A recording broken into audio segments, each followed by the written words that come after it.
Rudra charitable trust suits care foundation ఆధ్వర్యంలో రక్తదాన శిబిరాన్ని నిర్వహించారు. ఎమ్మెల్యే గల్లా మాధవి జన్మదినం పురస్కరించుకొని చేపట్టిన ఈ బ్లడ్ డొనేషన్ క్యాంప్లో ఎమ్మెల్యే గల్లా మాధవి పాల్గొని కేక్ కట్ చేశారు. రక్తదానం వల్ల ఆపదలో ఉన్న ప్రాణాన్ని కాపాడవచ్చని ఆమె తెలిపారు. తన పుట్టినరోజు సందర్భంగా ముందస్తుగా ఇలాంటి సేవా కార్యక్రమాలు నిర్వహించడం సంతోషంగా ఉందన్నారు. యువత రక్తదానం చేసేందుకు ముందుకు రావాలని జనసేన నాయకులు ఆళ్ల హరీష్ సూచించారు.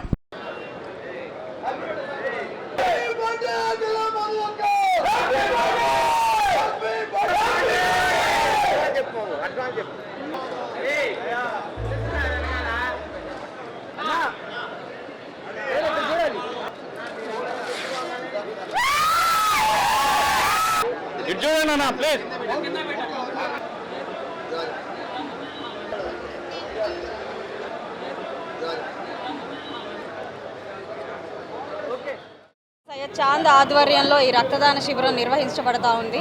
అలాగే ఇక్కడ ఉన్న కార్యకర్తలు, అభిమానులు, ఫౌండేషన్ మెంబర్స్ అందరూ కూడా దీనికి సహాయ సహకారాలు అందిస్తూ ఉన్నారు. అలాగే వీటికి ఈ రక్తదానం చేసిన వాలంటరీగా వచ్చిన ప్రతి ఒక్కరికి కూడా ఇన్సూరెన్స్ 1,00,000 రూపాయలకు అందించడం నిజంగా అభినందనీయం అండి. ఇలాంటివి ఎంకరేజ్ చేస్తుంటే సమాజంలో ఒక అవేర్నెస్, మన బాధ్యతగా మనం ఏం చేయగలము అన్నప్పుడు మన వంతుగా మన ఒంట్లో ఉన్న మన రక్తం అది ఇవ్వడం అన్నది నిజంగా చాలా గొప్ప విషయం. ఈరోజు లక్షలు దానం చేస్తేనే అది దానంలాగా ఎప్పుడూ అవ్వదు. మన వంతుగా మనం ఏం చేయొచ్చు అన్న ప్రతిదీ కూడా ఒక అద్భుతమైన విషయమే. అదే ఒక ప్రక్రియలో ఈరోజు ఒక 100 మందికి పైగా వాలంటీర్లు వచ్చి రక్తం ఇవ్వడం అన్నది చాలా ప్రశంసనీయమైన విషయం అండి. దానికి నేను కూడా భాగస్వామిని అవ్వడం, అది నా పుట్టినరోజుని సందర్భించుకొని పురస్కరించుకొని ఇదొకటి అర్లీగా పెట్టి అందరికీ చేయడం నాకు చాలా ఆనందంగా.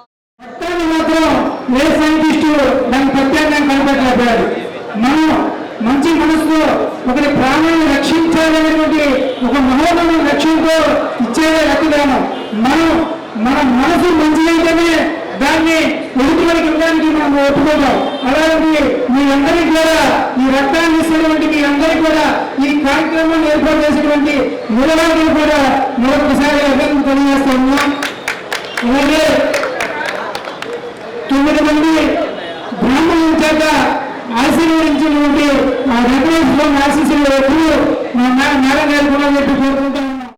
నేషనల్ వాస్క్యులర్ డే సందర్భంగా గుంటూరులో వాకథాన్ జరిగింది. ఎన్టీఆర్ స్టేడియం నుంచి మదర్ తెరెసా విగ్రహం వరకు నిర్వహించిన ఈ వాకథాన్ను ఎమ్మెల్యే గల్లా మాధవి ప్రారంభించారు. వారికోస్ వెయిన్ సమస్య పరిష్కారంకు ఆధునిక టెక్నాలజీతో ట్రీట్మెంట్ అందుబాటులో ఉందని ఎమ్మెల్యే గల్లా మాధవి తెలిపారు. నేషనల్ వాస్క్యులర్ డే సందర్భంగా గుంటూరులో నిర్వహించిన వాక్థాన్ను ఆమె ప్రారంభించారు. ఎన్టీఆర్ స్టేడియం నుంచి మదర్ తెరెసా విగ్రహం వరకు జరిగిన కార్యక్రమంలో ఎమ్మెల్యేతో పాటు రేమన్ హెచ్ఓ విజయలక్ష్మితో పాటు వాస్క్యులర్ సర్జన్లు, ఇతర వైద్యులు పాల్గొన్నారు. కళ్లలోని రక్తనాళాల్లో బ్లడ్ సర్క్యులేషన్ ఆగిపోతే వెంటనే ట్రీట్మెంట్ చేయించుకుంటే ఇతర సమస్యలు రావని వైద్యులు తెలిపారు.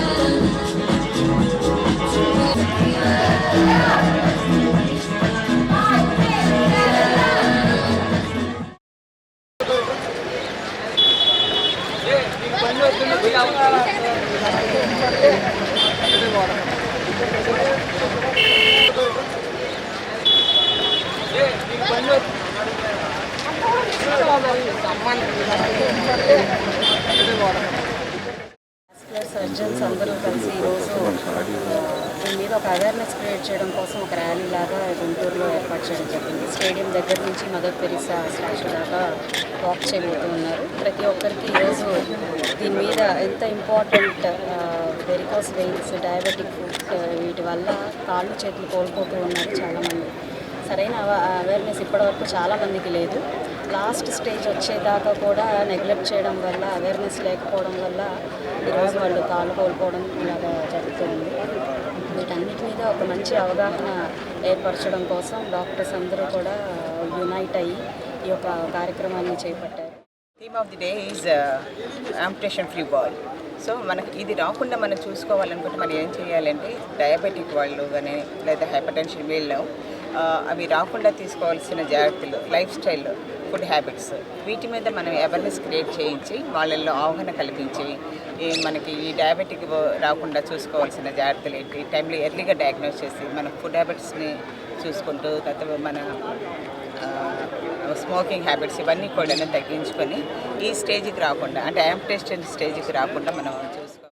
పెరిఫరల్ వాస్కులర్ డిసీజ్ అంటే మన కాలికి రక్త సరఫరా తగ్గినప్పుడు జరిగే ప్రక్రియని పెరిఫరల్ ఆర్టీరియల్ డిసీజ్ అంటారు. దానివల్ల పేషెంట్కి కాలికి గాయం పడినా తగ్గకపోవటం, ఎక్కువ దూరం నడవలేకపోవటం, నొప్పి అన్నది కంటిన్యూస్ కొంటాం, ఈ సిమ్టమ్స్ ఉన్న వాళ్ళని ట్రీట్ చేయటం దానివల్ల ఏంటంటే ప్రయర్గా డయాగ్నోస్ చేసుకోవటం వల్ల ట్రీట్మెంట్ అన్నది కూడా మంచి రిజల్ట్స్ ఉంటుంది. దానికి తోడుగా పేషెంట్స్కి ఇంకా క్యారోటిడ్ డిసీజ్ అంటే మెడలో ఉన్న రక్త సరఫరాలు బ్లాక్ ఉన్నా సరే దాన్ని మనం కూడా రిపేర్ చేసుకోవచ్చు. ఇంకా అదర్ వ్యారికోజ్ వెయిన్స్ ఒకటి మన కాళ్ళల్లో పైకి తీసుకెళ్లే రక్తనాళాల ఇబ్బందులు ఉన్నా సరే దాన్ని ట్రీట్ చేసుకోవడానికి లేటెస్ట్ టెక్నిక్స్ వచ్చినాయి. ఎండోవాస్కులర్ టెక్నిక్స్ లైక్ వ్యారికోజ్ వెయిన్స్కి గ్లూ థెరపీ అని, లేజర్ అబ్లేషన్ అని, రేడియో ఫ్రీక్వెన్సీ అబ్లేషన్ అని, మోకా అని అలా రకరకాలు వచ్చినాయి. దీనివల్ల ఏంటంటే పేషెంట్ని మార్నింగ్ అడ్మిట్ చేసి ఈవినింగ్ డిశ్చార్జ్ చేసేసుకోవచ్చు, హాస్పిటల్ ఉండాల్సిన అవసరం ఉంది. మెయిన్గా ఈ కాలు నొప్పుల గురించి ఏంటంటే ఇప్పుడు గుండె నొప్పి వస్తే ఎంత ఎమర్జెన్సీగా మనం వెళ్ళిపోతాం హాస్పిటల్కి, అలానే కాలు నొప్పి కూడా మనం తొందరగా డయాగ్నోస్ చేసుకోవాలి. ఎందుకంటే ఇప్పుడు గుండెకి రక్తస్రావం ఆగిపోతే ఎంత ఇబ్బంది ప్రమాదకరమో లైఫ్కి, అలానే కాలుకి కూడా ఏంటంటే రక్తస్రావం ఆగిపోయింది అనుకోండి 6 గంటల లోపల మనం చేసుకోవాలి చికిత్స అనేది, లేదంటే కాలు పోయే ప్రమాదం ఉంటుంది. 6 గంటల తర్వాత ఏంటంటే మనకి ఇంకా అది ఎంత చేసినా సరే ఉపయోగం ఉండదు. సో ఆ నొప్పి మనం ఎలా తెలుసుకోవాలి, అన్ని కాలు నొప్పులు ఒకటా కాదని చూసుకోవాలి. ఈ రక్తస్రావం ఆగిపోయింది అనుకోండి కాలు నొప్పులు వస్తాయి. కాలు నొప్పి వచ్చినప్పుడు ఒకసారిగా నొప్పి వచ్చి మనం ఏమనుకుంటే కాలు కంఠం పట్టేసింది అనుకుంటాం, కానీ అలా కాదు. ఆ నొప్పి అలానే ఉండిపోయింది అనుకోండి, ఉండిపోయి కాళ్ళు ముద్దుబారిపోవడం కానీ, కాలు స్పర్శ తగ్గిపోవడం కానీ, కాలు వేలు ఆడించడానికి ఇబ్బంది అవుతుందని ఉంటే చాలా ఎమర్జెన్సీ అన్నమాట అది. సో ఇంకా ఎమ్మటనే దానికి కరెక్ట్గా రక్తస్రావం పెంచాలి. ఇప్పుడు హార్ట్కి ఎలా అయితే యాంజియోప్లాస్టీ చేస్తాం ఎమ్మటనే అలానే కాలు కూడా యాంజియోప్లాస్టీలు, ఈ థ్రోంబోలైసిస్ అనేవి వచ్చినాయి. స్పందన ఈదా ఇంటర్నేషనల్ ఫౌండేషన్ ఆధ్వర్యంలో ప్రత్యేక శిక్షణ కార్యక్రమాన్ని నిర్వహించారు. నాస్ సెంటర్లోని సెయింట్ జోసెఫ్ కళాశాలలో జరిగిన కార్యక్రమంలో ఎమ్మెల్యే నజీర్ అహ్మద్ ముఖ్య అతిథిగా పాల్గొన్నారు. ఒక్క అడుగు రేపటి కోసం పేరుతో శిక్షణ కార్యక్రమాన్ని నిర్వహించడం సంతోషదాయకరమన్నారు.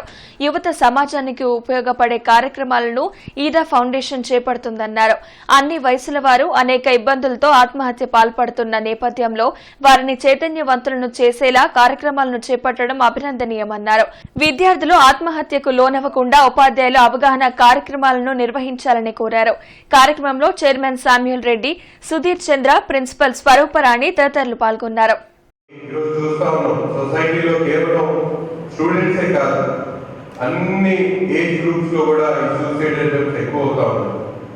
అది ఇందాక చెప్పినటువంటి విధంగా మ్యారేజెస్ గురించి కానీ, ఎడ్యుకేషన్ గురించి కానీ, ఫైనాన్షియల్ కాన్సెప్ట్ గురించి కానీ, లోన్లీనెస్ గురించి కానీ, డివైడెడ్ ఫ్యామిలీస్ గురించి కానీ రకరకాల ఇబ్బందులతో ఈరోజు సొసైటీలో సూసైడ్ అటెంప్ట్స్ అనేది మనందరం కూడా చూస్తా ఉన్నాం. కానీ దీనికి కొత్తగా ఏంటంటే టెక్నాలజీ కూడా ఒక కొత్త యాడెడ్ ఇదిగా కనిపిస్తా ఉన్నాం. ఈరోజు తెలియనటువంటి ఫ్రెండ్షిప్ చేయడం, లేకపోతే ఆ ఫ్రెండ్షిప్ తో సోషల్ మీడియా ద్వారా ఇన్ఫ్లుయెన్స్ అయిపోయి ఎక్కడో ఏదో జరిగిన దానికి ఇన్ఫ్లుయెన్స్ అయ్యి సూసైడ్ అటాక్స్ కూడా చేస్తున్నటువంటి పరిస్థితి. ఎన్నో సమస్యలు వస్తాయి. అంటే వెళ్ళి చోటల్లో డిస్కషన్స్ లో సమస్యలు చెప్తున్నప్పుడు రకరకాల సమస్యలు చెప్పేవారు.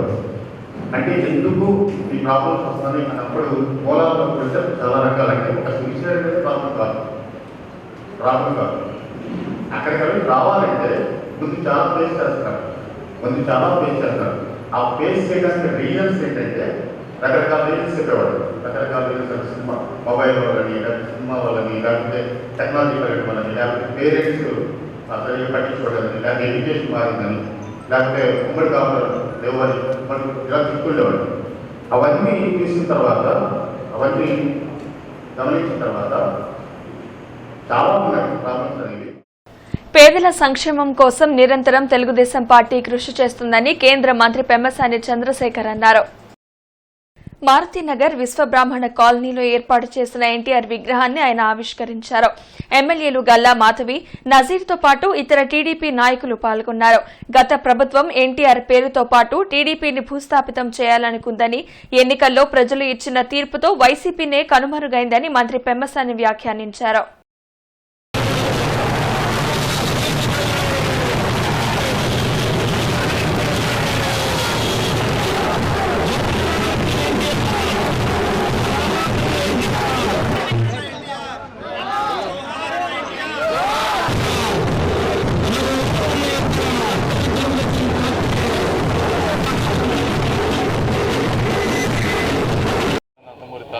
రామారావు గారి విగ్రహం ఆవిష్కరించుకోవడం అనేది మా అందరికీ కూడా చాలా ఆనందంగా ఉంటుంది.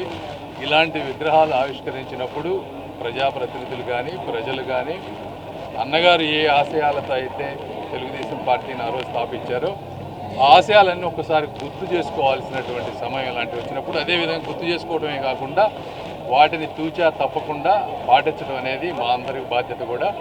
ఈ విధంగా ఇంకొకసారి ప్రజలకు మేము చెప్పేది ఏంటంటే అన్నగారి ఆశయాల్ని ముందుకు తీసుకువెళ్ళటంలో తప్పనిసరిగా ప్రయత్నం చేస్తామని దానికి తగ్గట్టుగా మీ అందరికీ కూడా మాట. అన్న నందమూరి తారక రామారావు గారి విగ్రహావిష్కరణ కార్యక్రమాన్ని తీసుకోవడం చాలా సంతోషం.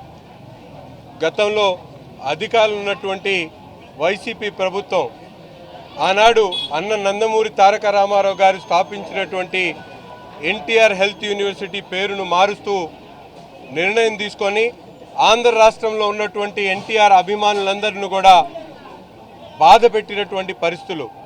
ఈరోజు తెలుగుదేశం ఎన్డీఏ కూటమి ప్రభుత్వం ఏర్పడ్డ తర్వాత అదే హెల్త్ యూనివర్సిటీకి డాక్టర్ ఎన్టీఆర్ హెల్త్ యూనివర్సిటీ పేరును మార్చిన రోజే ఎన్టీఆర్ విగ్రహావిష్కరణ కార్యక్రమాన్ని తీసుకున్నటువంటి వీరయ్య గారికి, రఫీ గారికి, అలాగే 39వ డివిజన్ కార్యవర్గానందరినీ కూడా హృదయపూర్వకంగా రోజు 39వ డివిజన్లో అన్న ఎన్టీఆర్ గారి విగ్రహాన్ని ఆవిష్కరించుకోవడం జరిగింది. చాలా ఆనందంగా అద్భుతంగా ఉంది. గెలిచిన తర్వాత అన్నగారి విగ్రహాన్ని ప్రప్రథమంగా 39వ డివిజన్ మారుతీనగర్లో ఆవిష్కరించుకోవడం చాలా ఆనందంగా ఉంది. 5 ఏళ్ల నుంచి ఇక్కడ స్థానిక ప్రజలందరూ కూడా ఎదురు చూస్తున్న ఒక శుభ తరుణం ఇది. ఈరోజు ఆసన్నమైంది. ఎంపీ గారి ఆధ్వర్యంలో, అలాగే మా సహచరులైన నజీర్ అన్న గారి ఆధ్వర్యంలో అందరం కలిసికట్టుగా కార్యకర్తలు అభిమానాల సమక్షంలో ఈరోజు అన్నగారి స్టాచ్యూని ఆవిష్కరించుకోవడం జరిగింది. స్నేహితుల దినోత్సవాన్ని నగరంలో ఘనంగా నిర్వహించారు. ఒకరికొకరు ఫ్రెండ్షిప్ బ్యాండ్లను కట్టుకుని స్వీట్లు పంచుకొని సందడి చేశారు.